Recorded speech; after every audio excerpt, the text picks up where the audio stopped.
बोले सो निहाल। वाहेगुरु जी का खालसा, वाहेगुरु जी के फतेह। गुरु साहेब के चरणों में कोटी कोटी नमन करता हूं आणि सगळ्यांनाच मनापासून सगळ्यांचं स्वागत करतो।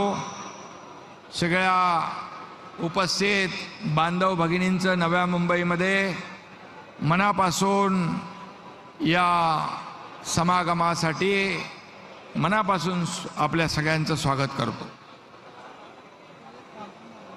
आज व्यासपीठावर उपस्थित आपल्या राज्याचे लोकप्रिय मुख्यमंत्री देवेंद्र फडणवीस जी, आदरणीय बाबा हरनाम सिंह जी, धर्मगुरू बाबू सिंह जी महाराज, आमच्या उपमुख्यमंत्री सुनेत्राताई पवार, महंत रघुमुनी जी, मंत्री गिरीश महाजन जी, गणेश नायक जी, संजय राठौड़ जी, आशीष शेलार जी, मंगल प्रभात लोढ़ा जी, रविंद्र चौहान, प्रदेशाध्यक्ष माधुरीताई मिसाळ, प्रशांत ठाकुर, महेश बालदी, मंदाताई म्हात्रे, कुमार ऐलानी, विक्रांत पाटील, नवनीत राणा, रितू तावडे, आपल्या मुंबईच्या महापौर, सर्व संत महंत, सर्व लोकप्रतिनिधी आणि प्रशासकीय अधिकारी, सर्व समाज बांधव भगिनी, सगळ्यांचंच मनापासून या ठिकाणी पुन्हा एकदा स्वागत। आज हम सब यहाँ 90 सिख गुरु, हिंद की चादर, महान बलिदानी गुरु तेग बहादुर जी के 350वें शहीदी समागम पर उनको श्रद्धांजलि अर्पित करने के लिए एकत्रित हुए हैं। इस अवसर पर देश के फौलादी गृह मंत्री अमित भाई शाह भी उपस्थित रहने वाले हैं। उनका भी मैं तहे दिल से स्वागत करता हूं। साथियों, गुरु साहेब का 350वां शहीद दिन केवल सिख इतिहास का ही नहीं बल्कि संपूर्ण मानवता के इतिहास का गौरवपूर्ण दिन है। भारत की संस्कृति के लिए यह आज का ऐतिहासिक दिन है।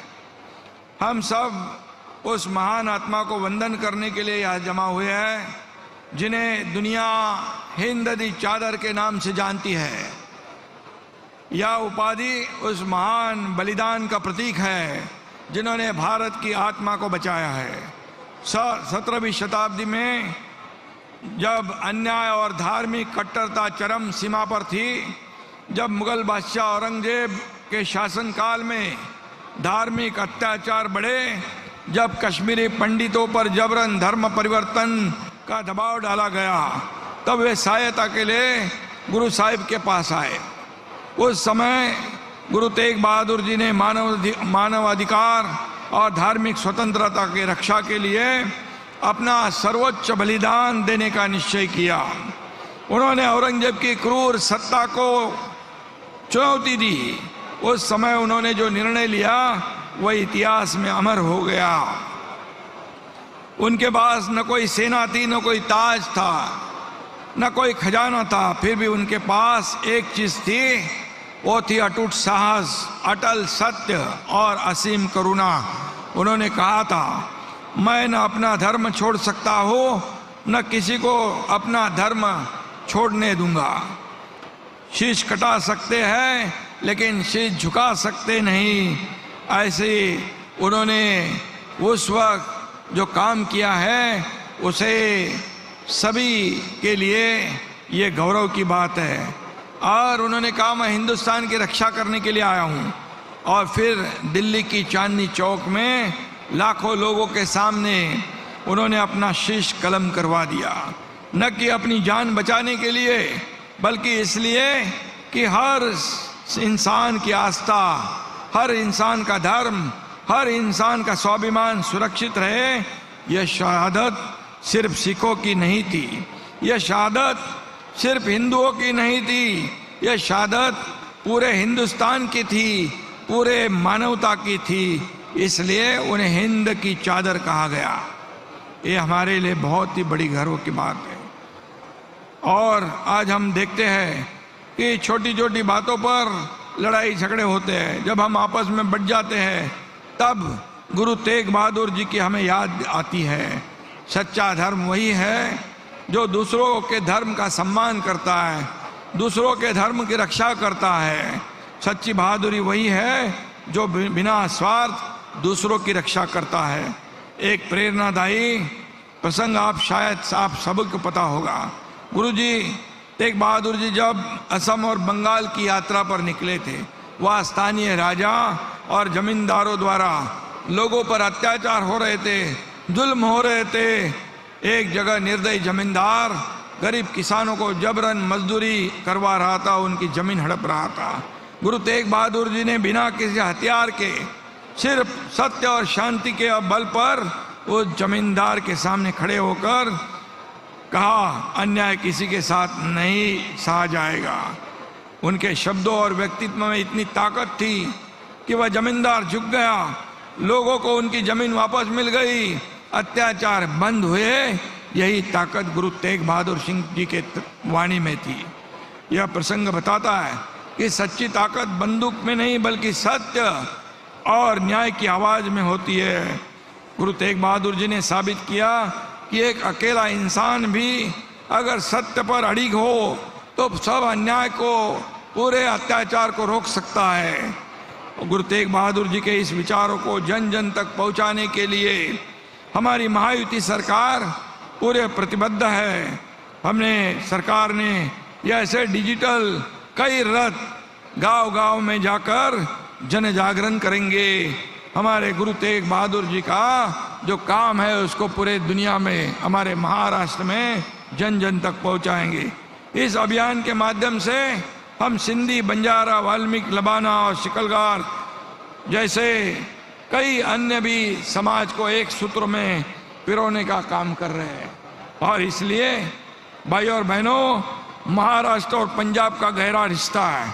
नांदेड़ की धरती को सिखों के 10वें गुरु गोविंद सिंह जी ने अपनी कर्म भूमि बनाया है। इस पवित्र स्थान पर उन्होंने सिख पंथ को आदेश दिया था, सब सिक्कन को हुक्म है, गुरु मान्यो ग्रंथ, गुरु मान्यो ग्रंथ। यह रिश्ता सिर्फ गुरु गोविंद सिंह जी की तक सीमित नहीं है।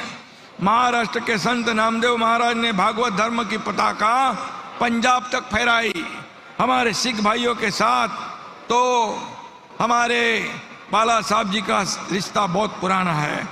1984 में तत्कालीन प्रधानमंत्री श्रीमती इंदिरा गांधी जी की हत्या के बाद देश के विभिन्न हिस्सों में सिख विरोधी दंगे भड़के थे। उस समय हिंदू हृदय सम्राट बाला साहेब ठाकरे जी ने सिख समुदाय की रक्षा के लिए शिवसेना कार्यकर्ताओं को मुंबई के सड़कों पर तैनात किया था। ये सभी लोगों को पता है। घुमान से भी हमारी व्यक्तिगत यादें जुड़ी हुई है। मैं खुद को बहुत भाग्यशाली समझता हूँ।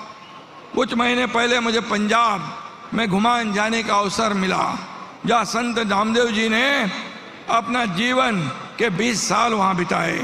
वह संत नामदेव जी के 755वें प्रकाशोत्सव के मौके पर मुझे संत नामदेव महाराष्ट्र सदन का भूमि पूजन करने का सौभाग्य मिला।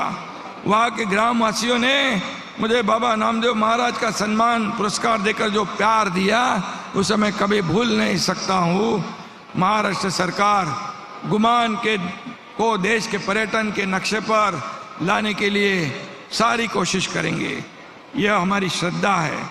आज मैं इतना ही कहूँगा कि गुरु तेग बहादुर जी के 350वें शहीदी दिवस पर हम सब मिलकर हिंद चादर श्री गुरु तेग बहादुर साहब जी के विचारों की ज्योति को अपने दिलों में जलाए रखें।